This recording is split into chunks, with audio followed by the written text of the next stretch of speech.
You may remember a year ago when, shortly after returning to the White House, Donald Trump fired several high-ranking military service members who, let's say, just happened to be black and women. They included the chairman of the Joint Chiefs of Staff, that's a big deal, the chief of naval operations, and the U.S. representative to NATO. There was no reason to think any of them had done anything wrong with their duties.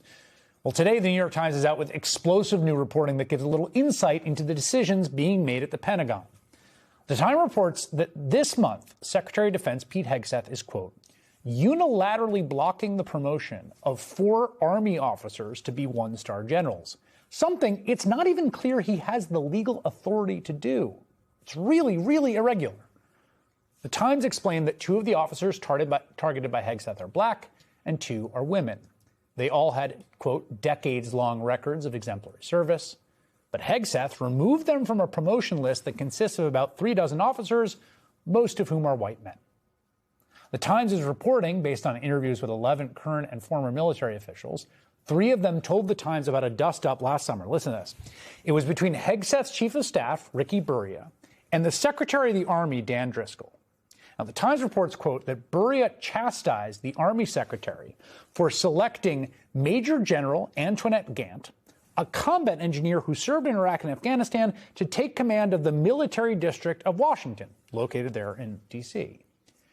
Burria told Driscoll that President Trump would not want to stand next to a black female officer at military events. I'm going to repeat that. According to the Times, the chief of staff to the Secretary of Defense told the Secretary of the Army that the President of the United States would not want to stand next to a black woman officer at military events.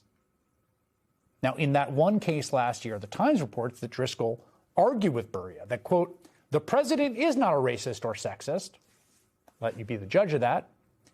But General Grant did ultimately get the promotion. The same right now cannot be said for the other 4 this month. Kyle Vivey served as a Marine Corps infantry captain in Afghanistan, as political partner with Truman National Security Project. He's a co-founder and co-CEO of the Black Veterans Project. April Ryan is the longest-serving Black White House correspondent who's now at the Contrarian, where she hosts The Tea with April Ryan, and they both join me now. Kyle, since I have you here and you yourself are a veteran, I have to say, I mean, I think the threshold for being shocked is very high these days.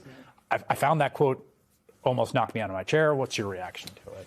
Well, I think a lot of people are going to be obviously shocked, but not necessarily surprised, as they say. If you look at this history that we've had at this administration, I mean, you opened with the firing of General Brown, Admiral Franchetti. There was the controversy around Black history being removed from the DoD websites. After some uproar, they silently put it back. They scrubbed Jackie Robinson, of all people, and his service off the DoD website. Yeah. So, there was the controversy regarding Christian nationalist religious leaders being brought to speak to the troops. I think that it's a very clear message that's being sent here to service members, to people who maybe are thinking of joining the military, that black service members are not welcome, that women are not welcome. The rules and changes to expel gay and transgender service members, it is a very clear message that this is a military that's going to be led by a white nationalist movement. April Ryan, having covered this administration and having been the target of some of the president's vitriol and venom at times, your reaction to this reporting from the Times? It's great reporting, but there is hypocrisy from this administration. If we just look back a couple of weeks ago, Condoleezza Rice, who at one time happened to be then President George W. Bush's one of his chief confidants and Secretary of State, and also in the intelligence community, happened to be at the White House recently. And she was in the East Room. And current President Donald Trump pulled her to the side, and they walked back down the red carpet back to the elevator, and to talk. And this was around the time of the beginning of the war with Iran. So there's hypocrisy there. And then also think about this as Hegseth doesn't want to deal with DEI. Think about who has been in the military from almost the inception of this nation when we were fighting wars. It's enslaved Africans. You cannot erase that history. And Truman was the first president to officially integrate the wars. African Americans have been fighting in U.S. wars since before the Civil War. So they need to get their history right and figure out what they're going to do, because you can't change this history. The facts are the facts. You know, it's striking to me, and I don't want to overstate the case about the U.S. Armed Forces, but it does strike me that in a country that can be very segregated in many ways, if you just look at like the demographics we have in residential segregation, education, that, to April's point, you know, it was one of the first institutions to be desegregated in the United States. It was one of the early civil rights fights in the 20th century, before the sort of peak of that civil rights, those desegregation fights in the 50s and 60s. That it also has been kind of a model of pluralism and integration and sort of multiracial coming together, and to watch what Pete Hegseth is doing to it just seems so anathema to them. Yeah, you know, I think there's, you know, that old saying, accusations are confessions. You know, Pete Hegseth comes into this saying, oh, he's going to depoliticize the military. It's the exact opposite of what these people are doing. They are, again, interested in a white nationalist project. And unfortunately, you know, it really is... it undermines really the centerpiece of military history. As you said, one of the first institutions to desegregate, U.S. military. People generally view the military as a place where meritocracy and you know, supporting one another is very important for our role, because our lives may depend on the people next to us. And we've always been a reflection of this country. So, you know, to implement what we've been calling this sort of like neo-segregationist movement within the military and within our broader society, it really serves not just as a slap in the face of people who served, but also ultimately makes us less safe. We don't have a safe democracy without a representative military. Well, and also, April, I mean, your point there about the sort of, you know, they have couched everything as, quote, DEI and wokeness and on and on and on. I mean, I think it doesn't really even pass the sniff test or laugh test when you're talking about like promotions to one-star general. It just that is not what's going on here, quite clearly. It's not.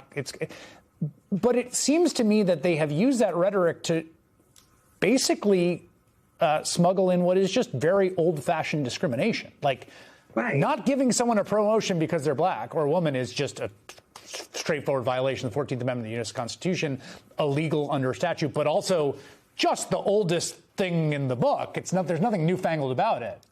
Right.